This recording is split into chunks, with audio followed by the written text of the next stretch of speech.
আসসালামু আলাইকুম। আজকে আমরা শিখতে যাচ্ছি সার্বিয়ান বেসিক ল্যাঙ্গুয়েজ। জেদ্রাবো অর্থ হ্যালো, তি অর্থ আপনি, কাকুসি অর্থ আপনি কেমন আছেন, ইস্তারাদিস অর্থ তুমি কি করছো, ইস্পালা অর্থ পরিণত, চীনা অর্থ মূল্য,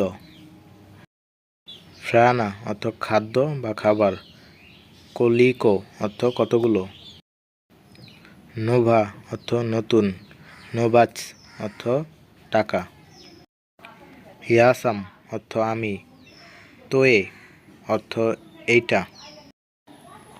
এই চ্যানেলে প্রতিদিন আপনারা 20টি করে শব্দের অর্থ পাবেন। সার্বিয়ান টু বাংলা এই শব্দের অর্থগুলো আপনি প্রতিদিন 20টি করে পাবেন এই চ্যানেলে। তার জন্য চ্যানেলটি সাবস্ক্রাইব করে রাখুন, পাশে থাকুন। সার্বিয়াতে গেলে প্রথম অবস্থায় যেগুলো টুকটাক জানা দরকার শব্দের অর্থগুলো, যেগুলো ওদের ভাষায় জানা দরকার চলাফেরার জন্য, ওগুলো আপনি পেয়ে যাবেন। তার জন্য পাশে থাকুন, সাবস্ক্রাইব করে রাখুন, পাঠ্যর জন্য অপেক্ষা করুন। প্রতিদিন 20টি করে শব্দের অর্থ দেওয়া হবে। আসসালামু আলাইকুম।